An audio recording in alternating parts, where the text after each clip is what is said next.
আজকের আমি আলু বড়ি রুই মাছের ঝোল করব, বেগুনও দেবো সাথে। এবার আমি সর্ষের তেল দিয়েছি কড়া, তেলটা খুব গরম হয়ে গেছে। বড়িগুলো ভেজে নিচ্ছে। এই বড়িগুলো আমার কাকিমা পাঠিয়েছে গ্রামের থেকে, এটা দিয়েই আজকে হবে বড়ি মাছের ঝোল। আমাদের ক্যামেরাম্যানের খুব পছন্দ এইসব বড়ি দিয়ে মাছের ঝোল করলে। লাল লাল করে বড়িগুলো ভেজে নেবো, তারপরে আমি নুন হলুদ মেখে রেখেছি, মাছগুলো ভেজে নেবো। এই তেলেই ভাজবো। বড়ি ভাজা হয়ে গেছে, আমি উঠিয়ে নিলাম।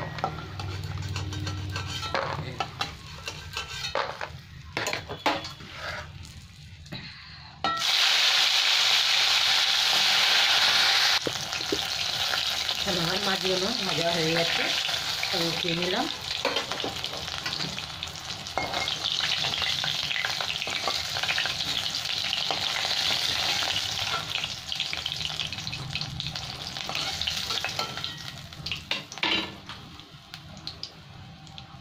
আর একটু আছে মাছ, সেগুলো ভেজে নেবো লাল লাল করে রকম।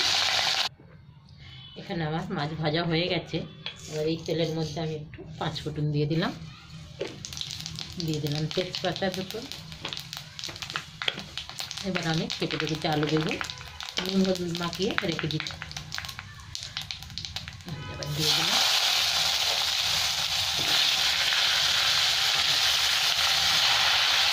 এবার খুব ভালো করে লাল লাল করে ভেজে নেব।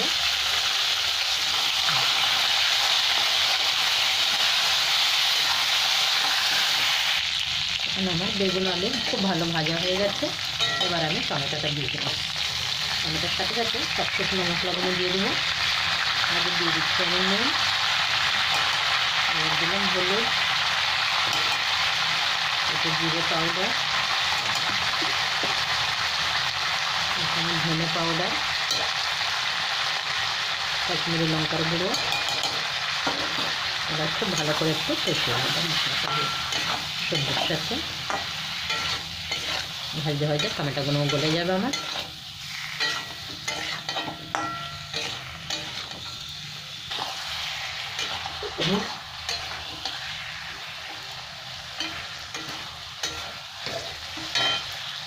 এবার আমার মশলা খুব ভালো ভাজা হয়ে গেছে। আলু বেগুনের সাথে গরম জলটা দিয়ে দিলাম। বেগুন তো পুরো গলে গেছে, সেদ্ধ হয়ে গেল। এবার 2-3 মিনিট আমি ঢাকা দেবো। আলুটা একটু সেদ্ধ হয়ে গেলেই মাছগুলো তুলে দেবো।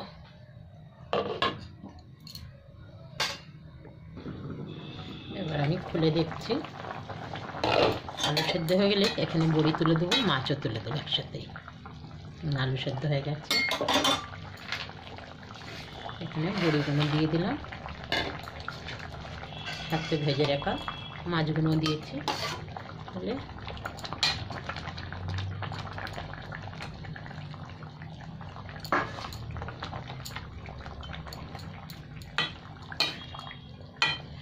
আর একটু ঝোলটা কমে গেলেই নামিয়ে নেব। সাথে কাঁচা লঙ্কাগুলো দিয়ে দিলাম ছিঁড়ে।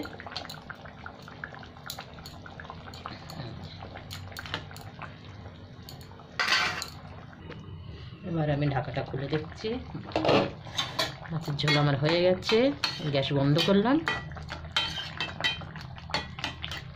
এরকম ঝোল থাকবে আমার। চলো গ্যাসটা আবার বন্ধ করলাম।